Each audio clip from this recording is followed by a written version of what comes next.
केवल आचार्य परमेश्वरी के रूप में इस तरह पहचाने जा रहे हैं, सो ऐसा नहीं है, बल्कि उनके जीवन के संस्मरण तो अनेक देश विदेशों में कुछ इस तरह भी जुड़े हैं। जैसे हम लोगों ने सुना, जैन बंधु, जैन धर्म के प्रचारक, व्रती, विद्वान, ब्रह्मचारी भाई बहन जब विदेशों में जाते हैं और धर्म की चर्चा करते करते वर्तमान में धर्म की प्रभावना का परिचय देते हैं, और ऐसा संदर्भ एक बार घट गया कि जैन धर्म की महिमा बताते बताते, जैन धर्म का परिचय देते देते किन्हीं विदेशियों ने पूछ लिया कि आप जैन धर्म की जो चर्चा कर रहे हैं, कौन से जैन धर्म की चर्चा कर रहे हैं? उन्होंने कहा महावीर भगवान वाले जैन धर्म की चर्चा कर रहे। उन्होंने आगे पूछा, महावीर वाले जैन धर्म की चर्चा तो है, लेकिन उसमें दो प्रकार से भी परिचय मिलता है, तो कौन से वाले जैन धर्म की चर्चा कर रहे हो? तो उन्होंने कहा हम अपने दिगंबर धर्म की चर्चा कर रहे हैं। तो सामने से उत्तर आया, उन्होंने स्वयं कहा कि हाँ, अच्छा वो वाला दिगंबर जैन धर्म जिसमें आचार्य विद्यासागर जी प्रभावना कर रहे हैं। आचार्य विद्यासागर जी वाला जैन धर्म, इसका मतलब है कि वर्तमान काल में दिगंबर धर्म की जो प्रभावना और पहचान बन रही है, देश तो क्या विदेशों में भी आचार्य विद्यासागर जी का नाम जुड़ रहा है।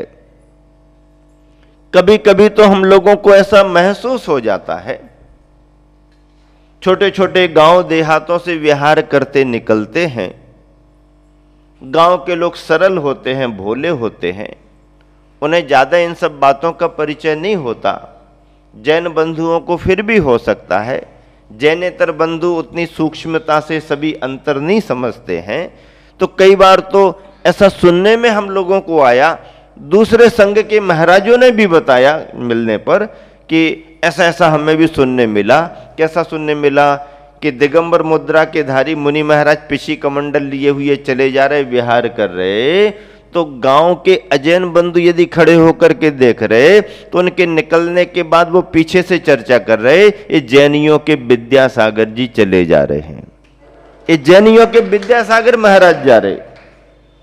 मतलब जैनियों के विद्यासागर जी महाराज की इमेज इस रूप में बन गई कि दिगंबर मुद्रा का धारी कोई भी मुनि, किसी भी संघ का मुनि यदि विहार करके जा रहा तो उनको इस मुद्रा को देख करके ये लगता है कि इस मुद्रा वाले विद्यासागर जी कहलाते हैं। इतना फर्क, इतनी बड़ी प्रभावना हमारे तुम्हारे देखते ही देखते ये बनी हुई है। सन 76 के पहले आचार्य श्री को कितने लोग जानते थे? आचार्य ज्ञान सागर जी का नाम किसने सुना था? थोड़े से लोग जैन समाज में जो आते जाते रहे। इस तरफ तो आचार्य ज्ञान सागर जी और विद्यासागर जी का नाम उस रूप में मालूम नहीं था, और आगे तो इतनी चर्चा भी नहीं थी।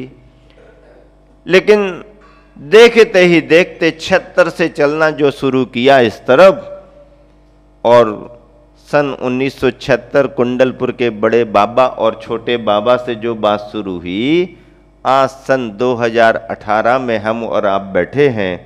देखो तो आचार्य श्री के नगर नगरांतर विहार करने के दृश्य, और अभी अभी जो वर्तमान में ललितपुर में गुरुवर का महामंगल प्रवेश हुआ है, सारा देश देख करके दंग रह गया।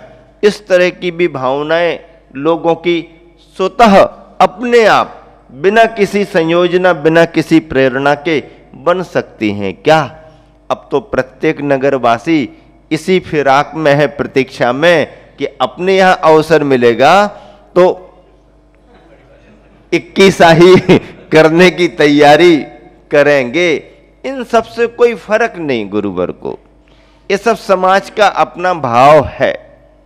उनकी नजर तो चार हाथ जमीन देख करके, नीचे देख देख करके चलने की बनती है।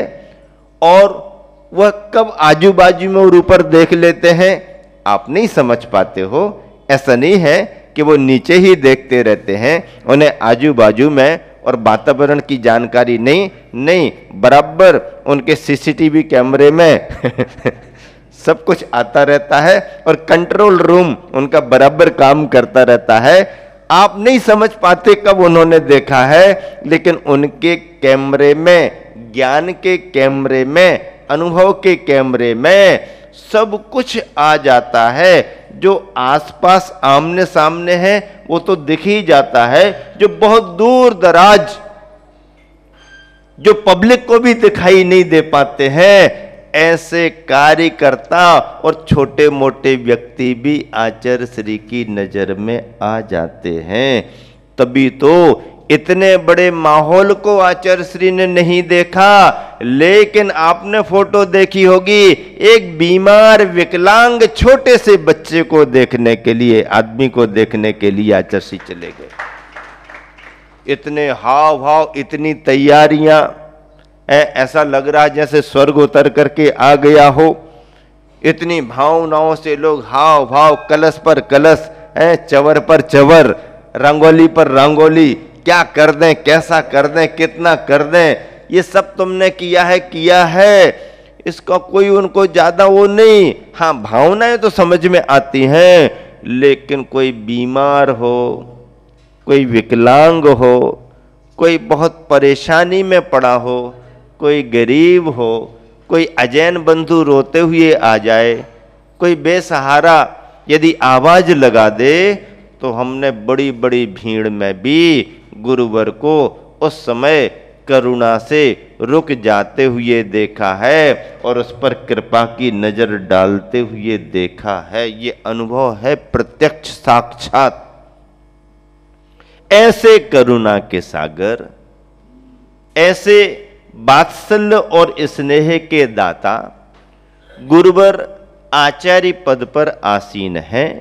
और आचार्य परमेष्ठी के व्यक्तित्व में जब सहजता, सरलता, कठोरता, अनुशासन और अनुकंपा एक साथ दिखाई देते हैं, तो लगता है कि जो जो भगवान ने कहा है, जो जो शास्त्रों में लिखा है, गुरुवर ने अपने जीवन में चरितार्थ किया है और उसे चरितार्थ करने में लगे हुए हैं।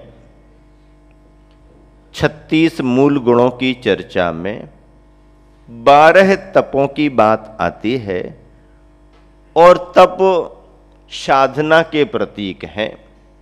बिना तपे तो फलों में भी मिठास नहीं आती, बिना तपे तो भोजन भी स्वादिष्ट नहीं बनता, बिना तपे तो सोने में भी चमक नहीं आती। सोना है, चमकदार है, सोना चमकदार है, लेकिन चमकदार सोने को और चमकाने में जरा घिसना पड़ता है, जरा तपाना पड़ता है। ऐसे ही बिना तप किए श्रेष्ठता नहीं आती। जिस माटी को पानी गला देता है, जिस माटी को पानी बहा करके ले जाता है, माटी यदि कुंभकार के हाथ लग जाए और माटी को बराबर भिगो करके, गला करके यदि अच्छे तरीके से कुंभकार तैयार करता है, घड़ा बन जाता है, तो फिर घड़े की बात फिर अलग ही हो जाती। लेकिन घड़ा बनने के बाद तैयार हुआ घड़ा भी उतनी क्षमता नहीं रखता, क्योंकि अभी घड़ा कच्चा है। पानी डाल दो जल्दी जल्दी, नहीं, कच्ची मिट्टी तो गल जाएगी, पहले उसे सुखाओ, और जब वह पूरा सूख जाएगा तो फिर क्या करना, तपाओ। और जब अग्नि परीक्षा दे दे करके, अग्नि परीक्षा दे दे करके, अग्नि परीक्षा दे दे करके वह कुंभ तप करके पक करके तैयार हो जाएगा। तो अग्नि की परीक्षा चांदी सी राख गुरुवर ने मूक माटी में खंड ही बना दिया। सच्ची अग्नि की परीक्षा तो तभी मानी जाती है जब वह लकड़ी को पूरा जला करके चांदी जैसी राख को तैयार कर देती है, तब अग्नि की परीक्षा होती है। ऐसी अग्नि घड़े को तपा तपा करके, पका पका करके तैयार करती है, और घड़ा भी तप तप करके, पक पक करके जब तैयार होता है तो फिर वही मिट्टी का घड़ा, जिस मिट्टी को पानी बहा करके ले जाता था, वह घड़ा अब पानी से कहता है कि अंदर आकर के फिर निकल करके तुम देखो, और पानी को रोकने की क्षमता पा लेता है। तपों की ये महिमा है। आत्मशुद्धि का मार्ग भी तप ही है, कल्याण का मार्ग तप ही है। ऐसे तपों की विशेषताओं को लेकर के आचार्यों के व्यक्तित्व में इनका समावेश किया गया है। अनशन पहला तप है। उपवास करना अनशन का अर्थ है। उपवास करना किसे माना गया? जैन परंपरा में मूल उपवास की परिभाषा चारों प्रकार के आहारों के त्याग करने का नाम, चतुर्विध आहार का त्याग करने का नाम अनशन उपवास है। 4 प्रकार के कौन कौन से आहार? अन्नम, पानम, खाद्यम, स्वाद्यम, लेह्यम, कोई भी हो, दोनों नाम चलते हैं। ये 4 प्रकार के आहार जब छोड़े जाएंगे और अपने अंतरंग के परिणामों के साथ अपने निकट वास किया जाएगा, शरीर संबंधी भोजन को छोड़ करके आत्मा संबंधी भजन को किया जाएगा, ज्ञानामृतम च भोजनम, तो हमारा उपवास माना जाएगा। महाराज आपने तो ऐसी बात बता दी, फिर हम तो पानी वगैरह लेकर के उपवास कर लेते हैं, तो उसको भी उपवास मानते हैं। हाँ, वैसे तो चारों प्रकार के भोजन का ही त्याग उपवास माना गया, पर यदि चारों प्रकार के भोजन में से कोई केवल पानी मात्र को रख लेता है तो पानी कोई खास भोजन नहीं माना जाता है। पानी केवल एक शरीर की प्रकृति को साम्य बनाए रखने जैसी बात मानी जाती है, क्योंकि खेतों में पानी भी तब तक नहीं टिकता है जब तक कि खेत में माटी ना हो। इसलिए पेट में गया पानी भी तब तक नहीं टिकता है लंबे समय जब तक कि अंदर भोजन ना हो। ऐसा पानी पिया भी नहीं जाता, और पानी पी भी लो तो बहुत लंबे समय तक टिकेगा नहीं। हाँ, इतना है, उसकी प्रकृति साम्य बनी रहती है। इतना त्याग करके मात्र पानी लेना भी बहुत बड़ी बात मानी जाती। इस साधना को भी श्रेष्ठता दी जाती है, और इसे फिर एक नया नाम, अलग नाम दे दिया गया। उपवास ना कह करके जलोपवास कहा गया, जलोपवास कहा। अन्यथा यथार्थ उपवास तो चतुर्विध आहार का त्याग करना ही, निर्जल उपवास अपने यहां पर श्रेष्ठ माना गया। उपवास की चर्चा में निर्जल हो या जल वाला हो, यहां तक तो ठीक है। बाकी यदि जल से और हटकर के फल पर आ गए, जलम फलम अर्घम नैवेद्यम तो उन्होंने कहा नहीं, थोड़ा सा ये भी ले लिया, थोड़ा सा वो भी ले लिया। अब जल में भी कई तरह के जल आते हैं, और आजकल तो ऐसी भी चीज़ें आ जाती हैं कि दिखने में जल जैसा रहता है, और यदि आपने उसमें घुल मिला करके लिया तो उसमें एनर्जी बहुत आ जाती है। तो ऐसा भी कोई प्रयोग कर सकता है। अब उसकी अपनी साधना या भावना पर है। अथवा जल में लिक्विड में कई तरह के लिक्विड आ जाते हैं, दूसरे लिक्विड भी यदि उसने सम्मिलित कर लिए तो वो भी पेय तो माना जाएगा, लेकिन दूसरे तरह के पेय, पानी केवल अलग पेय है और पानी के अलावा दूसरे पेय और आ जाते हैं तो वो पेय हैं। अब उन पेय को लेकर के यदि कोई उपवास कहे तो सोचना पड़ेगा। और फिर पेय के साथ में यदि केवल अनाज को ही छोड़ करके बाकी फल आदि या ड्राई फ्रूट्स आदि लेकर के कोई करता है और फिर उपवास है हमारा ऐसा करता है, तो भैया वो अपने मन का उपवास तो कह सकता है, लेकिन हम शास्त्र का उपवास तो मानने वाले नहीं। क्योंकि शास्त्रोक्त उपवास यदि कोई करता है और निर्जल उपवास करता है तो कितनी बड़ी साधना उसकी क्यों ना हो, निर्जल उपवास में शरीर पर असर दिखाई देने लगता है। एक आध दो तीन दिन में ना दिखे तो ना दिखे, 5-7 दिन में तो दिखाई देने ही लगता है। 8-10 दिन में तो कितनी भी बड़ी साधना क्यों ना हो किसी की, उसके शरीर पर निर्जलता का असर दिखाई देता ही देता है। और फिर यदि मान लीजिए कोई कहता 12-15 दिन के उपवास हो गए, 20 दिन के 25 दिन के उपवास हो गए और शरीर यदि बराबर उस जैसा नहीं दिख रहा है तो कई बार संदेह जैसा होने लगता है कि निर्जल वाला उपवास है या कौन सा वाला उपवास है, या पता नहीं। अब सामने सामने कुछ दिखे तो कोई समझे, लेकिन दिखाई भी ना दे तो फिर कई बार संदेह जैसा होने लगता।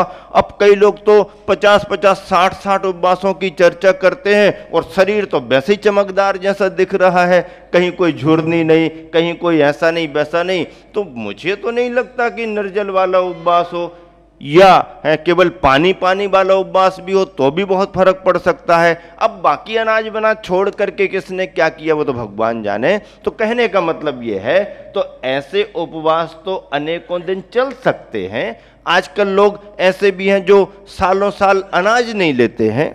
बहुत सारे ऐसे जैनेतर साधक भी हैं, जैन भी कोई हो सकते हैं कि 2-2, 3-3 साल से अनाज नहीं ले रहे और उनका अपना चल रहा है, दूसरी चीजें भी हैं एनर्जी देने के लिए। तो ऐसी बातें कि अलग हो गई, लेकिन वाकई में यदि जैन परंपरा और बिल्कुल विशुद्ध परंपरा से अपन निर्जल उपवास करें तो आज के समय में 10-12 दिन में तो फर्क आ ही जाता है। हाँ, 16-16 उपवास करने वाले भी हैं। कुछ ऐसे उदाहरण भी आए हैं जिन्होंने निर्जल 16 दिन का भी उपवास कर लिया। संगनन के हिसाब से किया जा सकता है।